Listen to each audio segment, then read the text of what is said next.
The video you're watching here at the top of the stack was made a day after the one below it. So I just want to clear up a couple things and show you what I've learned since then. Number one, I said, hey, look, you can put a shortcut here. I'm going to drag that shortcut out because I didn't show you.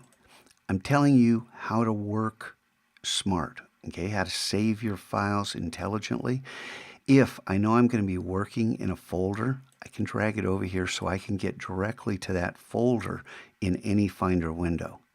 If I close that and open up a new Finder window, pull this up, I've still got my shortcut there.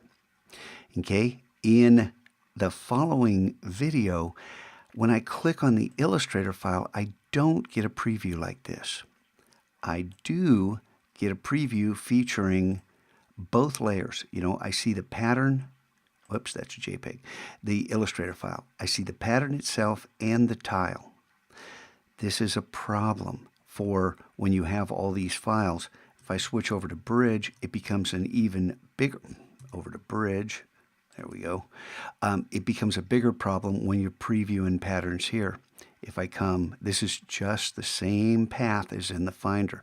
If I come to my pattern files, well, I have a whole bunch of folders, which don't tell me a lot. So wouldn't it be nice if we had a preview of what was inside every one of those folders? Then that would allow us to browse through all our pattern tiles. We'll get to that. But back here in the Finder, this preview is far less beneficial than this preview. So that means if I double click on this file, what needs to happen is the template I gave you, I need to replace it today with a new template which switches these two layers. So the tile is on top, the pattern's on the bottom, and when you save your file, your Illustrator file, make sure to click on the pattern and eliminate it. So it's just a white background.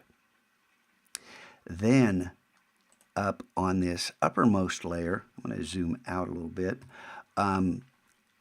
take this guy, move him down here because it really doesn't matter where he sits on the board.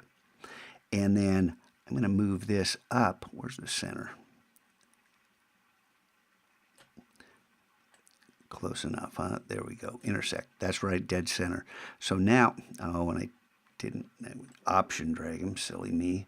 Hold down option. So we have one original and then one king size version. I'm holding down option and shift. You know how to do this.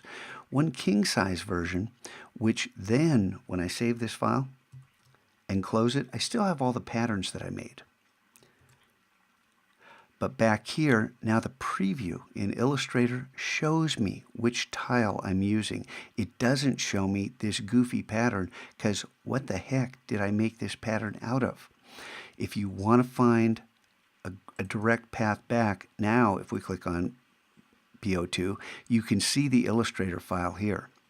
But again, wouldn't it be nice here, and I'll show you how to use Bridge, wouldn't it be nice if we could see every single one of these patterns? And I can see a number of different ways to do this. I'm going to think about this and then I'll share that back with you. Okay, so a little housekeeping, but when we have dozens and dozens of patterns, and we're not just going to make patterns, this is going to hold true for all our files this year, all our resources we'll be creating. We need to have some way to organize our files and to be able to browse them quickly with previews. Got it? Don't worry, it'll make sense.